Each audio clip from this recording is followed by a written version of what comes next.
you've ever been to the movies, you've probably had a Choc bomb, a perfectly round scoop of ice cream dipped in warm chocolate that hardens into a thin shell and offers a sensation comparable to climaxing when you bite into it.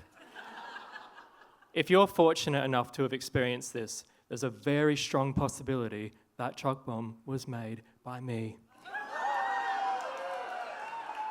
Because I've made over 10,000 of them. I work at Luna Cinemas and we make all of our Choc bombs by hand. Not this factory-made bullshit that you get from the shopping mall cinemas. I make every single one of those bombs with intention, precision, and integrity.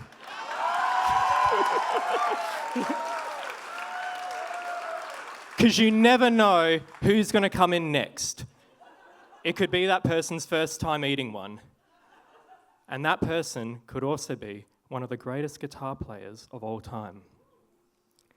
My rock and roll education was shaped by countless sleepovers watching my friends play Guitar Hero. I was being introduced to all these new bands that I wouldn't have seeked out on my own accord. Metallica, Led Zeppelin, Black Sabbath, Guns N' Roses. Slash was even a playable character in Guitar Hero 3, Legends of Rock. The friends I'm with are all seasoned metalheads, and they can tell me anything about these bands. They know everything from their discography to their dietary requirements. But this was my first taste of the hard stuff.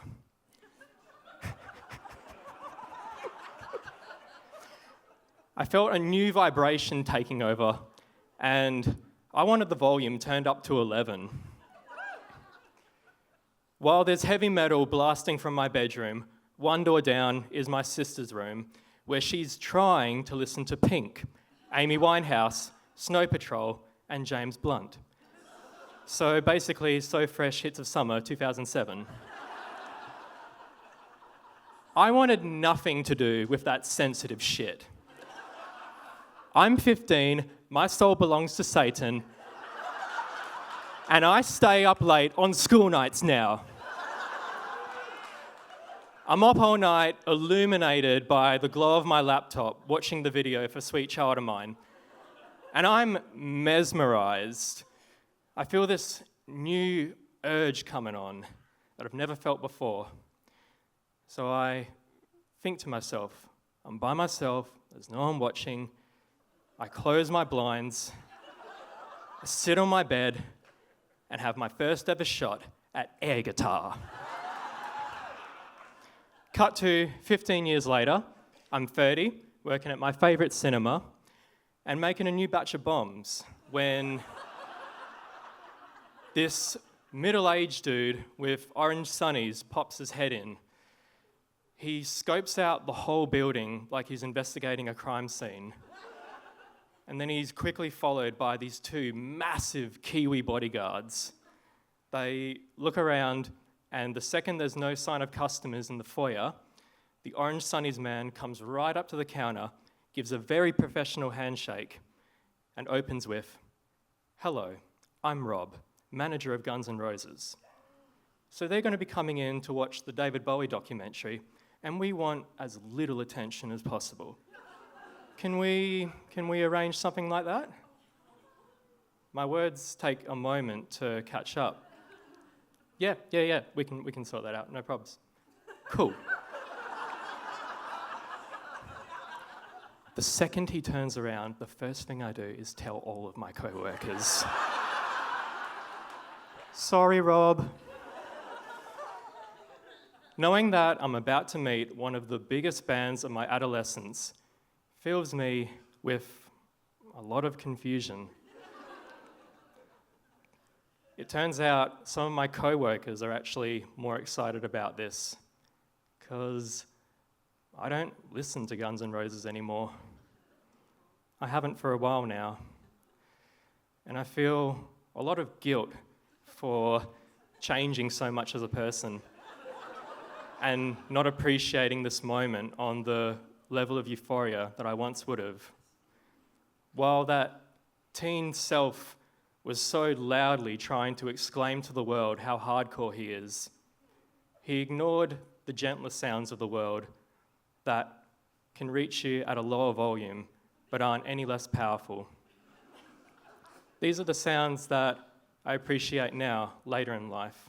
Rather than the blasting vocals of Axl Rose, I now pick up on the more ethereal voices of Kate Bush, Stevie Nicks, Joni Mitchell, and Karen Carpenter and Florence Welch.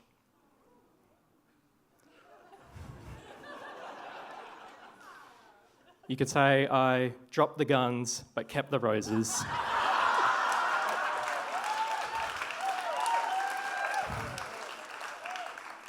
So the band is due to arrive any minute now. The start time for their film is fast approaching.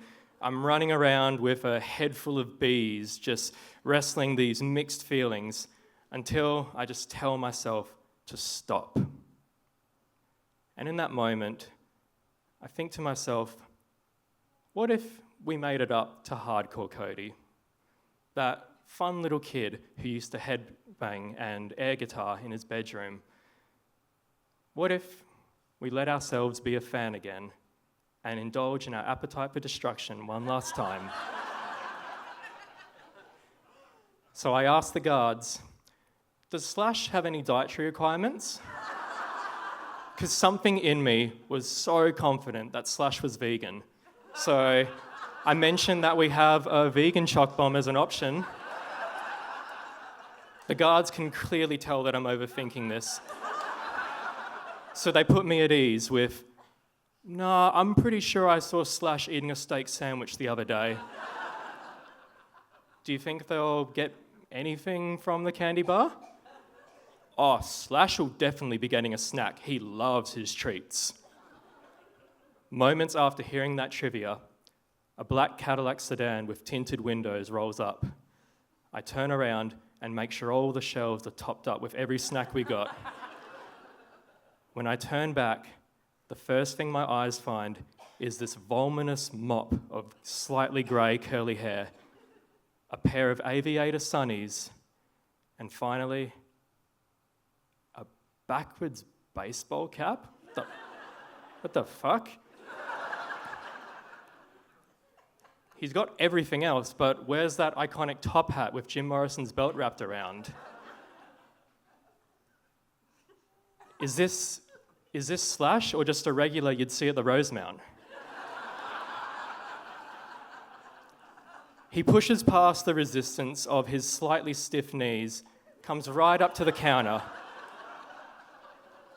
and I notice a scratchy, faded tattoo on his right bicep that literally says, in all caps and underlined, Slash.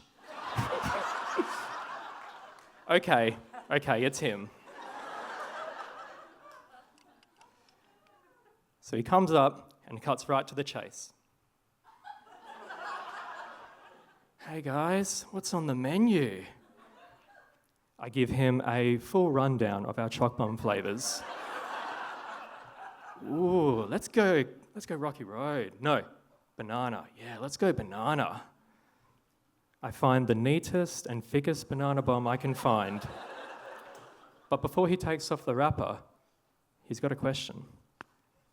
So, what is this? Is this ice cream with chocolate on top? I confirm for him. Yes, that's a scoop of ice cream dipped in chocolate. Yeah, cool. And he holds that ice cream with both hands like a giddy little kid at the royal show. The band watched their film, I finish my shift, and I make my way home like it was any other day. I'm on the road during peak hour, waiting for the light to turn green, and the silence is deafening. So for old time's sake, I say to my phone, hey Google, play Sweet Child of Mine by Guns N' Roses.